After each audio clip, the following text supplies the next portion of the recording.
Who made that tripod? I think it's Manfrotto. Oh, nice. Yeah, we use their stuff in the Army. They make good stuff.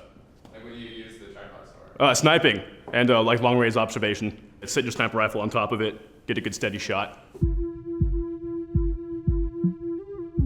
So you did a video with us. Yeah.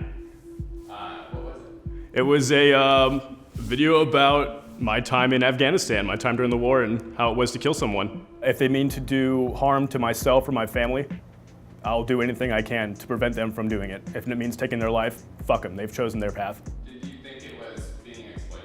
No, not in the slightest. I know you personally. You guys ran the edits by me multiple times. I said what I said and I meant it. Nothing I said during that interview was a lie. And I just watched my round go right in and just nail him right at his feet with just guts. It's pretty rad.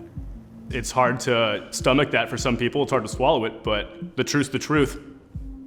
What do you want? Was there anyone that served that didn't like the video? Yeah, there definitely were veterans that posted, and the one I saw that stood out the most was a veteran who said, my opinions, what I had said in the video, does not reflect all veterans. Kid was absolutely right. It actually, what I said really doesn't reflect how I think all the time. There's nothing more manly than watching helicopters fly overhead as you shoot a bunch of dudes. You know, as you're in a fucking gunfight, or shooting a goddamn missile at a person. That's awesome. There were definitely some veterans who were like, well, could you have been less intense? Could you have been, no, I'm not gonna change the truth. I had a rad fucking time. I miss every goddamn second of it. The war was awesome. It was so primal and deep, almost. How did people react who haven't served at all? They didn't serve, they weren't there. They weren't running through minefields picking up kids. They weren't there pulling their buddies, 19-year-olds, behind cover while they're bleeding to death. So what the fuck do they know? Fuck them. If there was something I would like to rephrase from the first video, I'm not a good Jew. Judaism is one of those religions where killing wasn't a bad thing. It's just, they look at it at a realistic standpoint. We're not a bunch of murderers. I don't represent Judaism properly. I don't believe in God. I've seen too much bullshit in Afghanistan to believe there's a higher power watching over me while a bunch of kids step on landmines. What I meant to say was, when backed into a corner, we're good at fighting. But the rest was all true. Shooting people was fun because they weren't good people. In war, you have to kind of weigh someone else's life versus yours or your buddies and live with that feeling that you've killed someone because you have to go home yourself. Do you think over time that your feelings might change about anything that happened while you were over there? Yeah, I think the mindset I had during the time of the first interview has lessened a little bit. Now it's time to take the next step forward. I think every veteran should talk. We're not wounded ducks, fucking soldiers. After the video got released, I remember meeting up with vets and be like, hey, you're that guy from that video. I remember this one kid very specifically was a Marine. He was like, yeah, that just helped me and my boys. All my friends in the platoon share the video. We all love it. It helps us. They're more likely to talk about it now, to seek help if they need it, to put the bottle down, to put the pills down.